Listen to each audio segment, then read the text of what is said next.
Let's review now nested case control studies. Sometimes we can borrow articles from other areas. So in this case, this is coming from veterinary, and it is a really nice article. I strongly recommend that you review it because it provides a different comparisons of different types of case control designs and examples. As mentioned earlier, nested case control studies are also called incidence density case control studies. Here the controls are selected during the follow-up period. So this can happen, for example, if you have an existing cohort and then you can draw cases and controls from that cohort.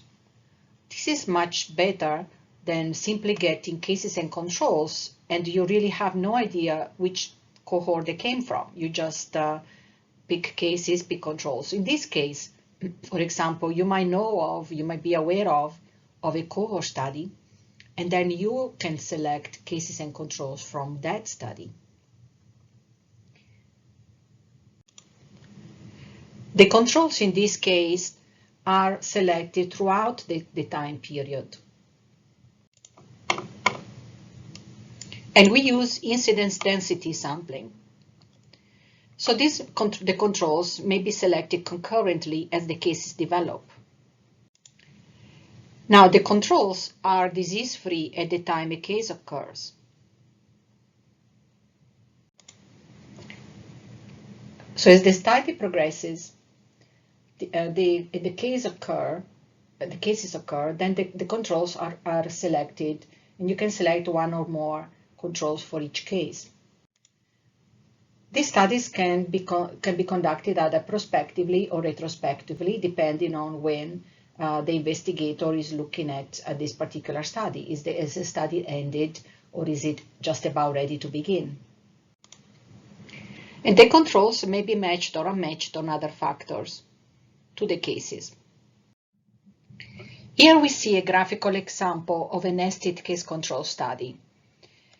So this is coming from a particular cohort, and during the cohort study, some of the cases appear. These are shown as red dots, and when a case appears, then two controls are selected.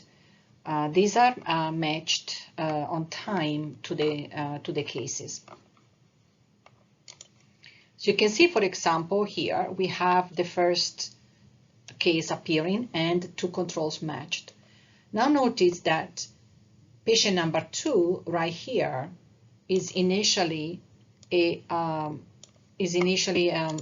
control, but then later on you can see that it becomes a case.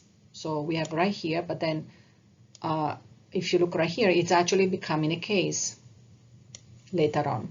So that is possible, and that would be fine.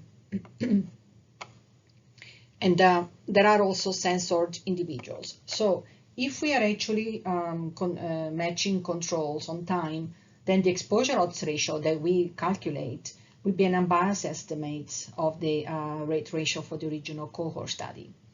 But if the controls are not matched on time, then we need to assume that the exposure will not change over time in the population, so that then the exposure odds ratio will estimate the rate ratio without bias.